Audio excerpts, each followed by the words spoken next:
Saudações de Nova Democracia a todos os nossos espectadores e ouvintes. Eu me chamo Ana Nascimento e está no ar o nosso podcast AND Informa, trazendo para vocês as nossas notícias mais relevantes sobre o desenvolvimento da situação política nacional e internacional.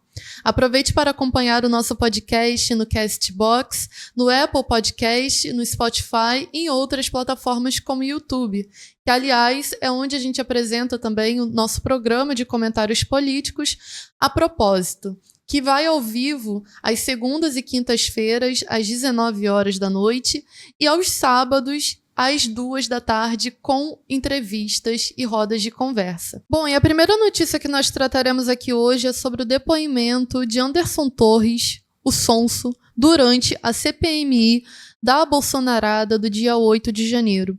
Em seu depoimento prestado ontem, o ex-secretário de Segurança do Distrito Federal afirmou que não tinha conhecimento da gravidade das manifestações da extrema-direita que resultaram e precederam a invasão da sede dos Três Poderes no dia 8 de janeiro.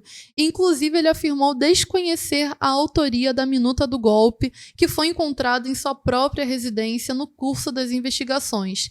E ao ser questionado sobre o porquê dele ter viajado fora do período formal de férias, ele alegou ser normal e ser comum entre os servidores que, quando as férias se iniciam na segunda-feira, se pode emendar o final de semana, e que isso havia sido acordado entre ele e o governador Ibanez Rocha. Inclusive, Torres afirmou que, se eu tivesse recebido qualquer alerta ou informe de inteligência indicando o risco iminente de violência ou vandalismo, eu não teria viajado. Mas, segundo as investigações, ele recebeu essas notificações via WhatsApp no próprio dia 5 de janeiro, ou seja, 3 dias antes da Bolsonarada do dia 8 de janeiro, sobre a possibilidade desses ataques à sede dos Três Poderes. E essas mensagens foram enviadas pela Subsecretaria de Inteligência. E o que ele fez em relação a isso? Ele foi para a Disney.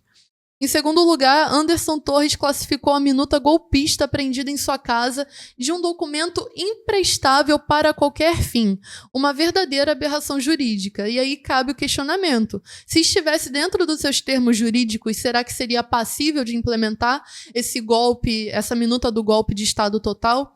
Em segundo lugar, que ele acrescentou que esse papel não foi para o lixo por mero descuido. Obviamente, porque se tivesse sido enviado para o lixo, se tivesse sido destinado para o lixo, seria uma prova a menos contra ele durante esse processo. E, no mínimo, ele tendo conhecimento da minuta do golpe, das duas, uma. Ou ele participou da sua elaboração, ou ele sabe exatamente quem elaborou essa minuta do golpe. E durante a CPMI, ele afirmou que nunca houve omissão de sua parte em relação aos acampamentos da extrema-direita que foram montados na frente do quartel-general do Exército em Brasília. Só que, segundo divulgado pela própria Folha de São Paulo, pelo monopólio de imprensa da Folha de São Paulo, em um relatório elaborado pela própria ABIN, o Anderson Torres tinha conhecimento, sim, sobre a montagem desses acampamentos e sobre a atuação da extrema-direita em Brasília, pelo menos desde o dia 27 de dezembro de 2022. Bom, e o que o depoimento de Anderson Torres revela pra gente? Revela, em primeiro lugar, que ele foi um forte aliado da extrema-direita. Basta a gente ver de quem ele era ministro da Justiça. De ninguém menos que o fascista Bolsonaro. Em segundo lugar, que ele recebeu diversos alertas indicando a possibilidade de invasão da sede dos Três Poderes e ele não fez nada em relação a isso. E o que fica mais comprovado é que isso foi amplamente divulgado, inclusive pela própria escória da extrema-direita. Eles não fizeram questão nenhuma de esconder que eles estavam indo para Brasília para causar distúrbios. Em segundo lugar, que tem que ficar bem claro aqui, é que o Congresso Nacional, como a gente já afirmou, o Congresso Nacional em nenhuma instituição desse velho Estado vai barrar o golpismo ou punir os responsáveis pela segunda Bolsonarada. E somente a luta ativa das massas pode barrar o golpismo, e não nenhuma ilusão com essa velha democracia. Bom, em segundo lugar, na manhã desta quarta-feira, dia 9 de agosto, o ex-diretor da Polícia Rodoviária Federal, o Silvinei Vasquez, foi preso numa operação que investiga a interferência da Polícia Rodoviária Federal no segundo turno das eleições presidenciais de 2022. O Silvinei é investigado por ter ordenado a obstrução de vias, sobretudo no nordeste do país, durante o próprio dia do segundo turno. E além da sua prisão, os agentes federais, a mando do STF, cumpriram outros 10 mandados de busca e apreensão a agentes da PRF que estão ligados ou relacionados a Silvinei. Dentre eles, o Wendel Matos, que é ex-corregedor-geral da PRF, que é inclusive investigado por ter arquivado as denúncias contra as Blitz.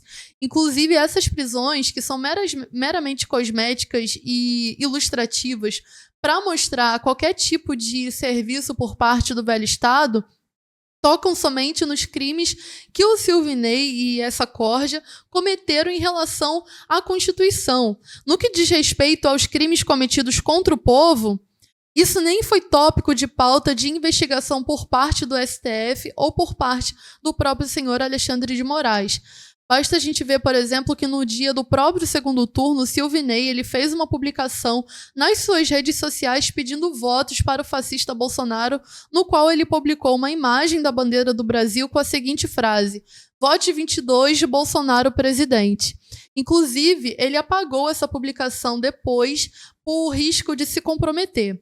E Silvinei, inclusive, iniciou sua gestão na PRF marcado por diversos crimes contra o povo.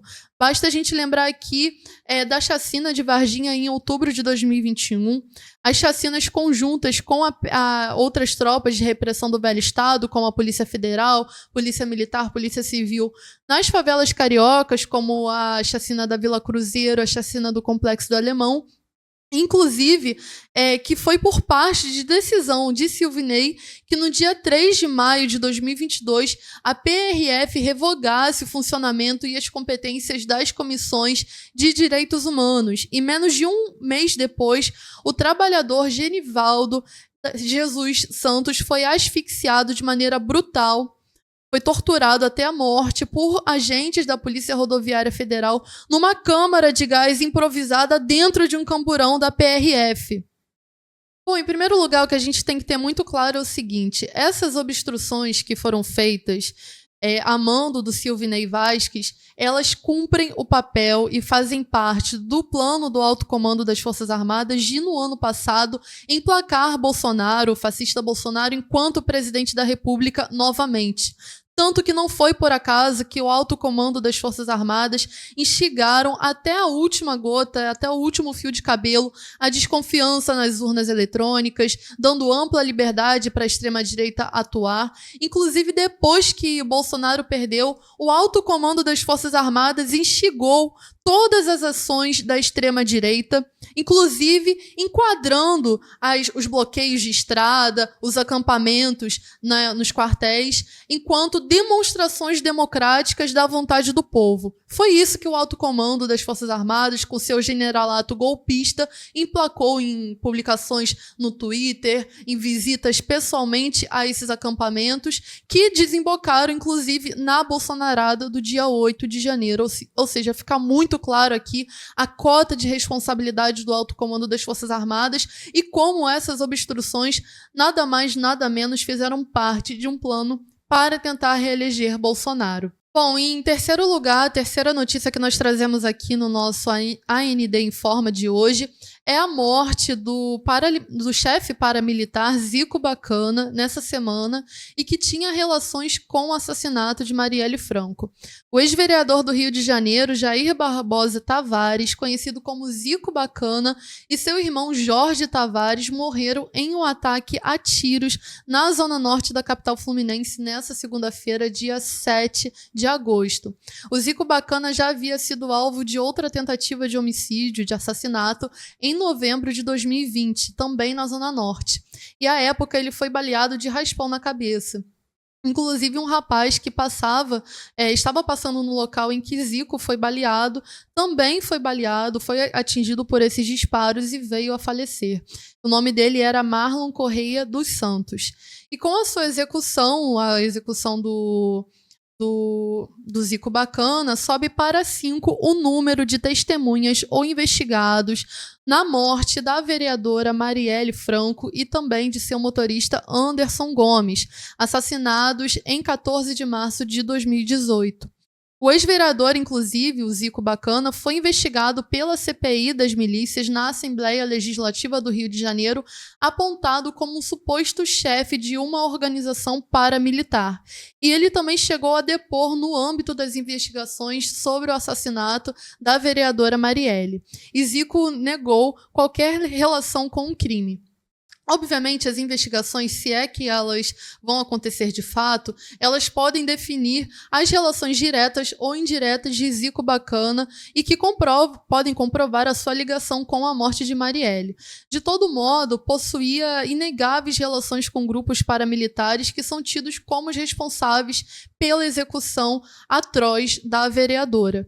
E não se pode ter descartado também, em segundo lugar, que se trata de uma queima de arquivo, afinal de contas, esse é o modus operandi dos grupos paramilitares aqui no Rio de Janeiro. Basta a gente ver, por exemplo, o assassinato do Adriano da Nóbrega, o assassinato do próprio Edmilson de Oliveira, conhecido como Macalé, que é apontado como ter feito a ponte entre o mandante do crime contra Marielle Franco e o Rony Lessa, o atirador, o executor de Marielle, e o que comprova que a violência política é a forma das classes dominantes no nosso país e no que tange aos grupos paramilitares de resolverem as suas contradições. Em quarto e último lugar, mas não menos importante, é a nossa notícia sobre os desdobramentos da cúpula da Amazônia que aconteceu nessa última terça-feira, dia 8 de agosto, no qual foi assinada a Declaração de Belém por parte de seus participantes e que comprovou toda a sorte de lama e hipocrisia desse evento e dos seus signatários.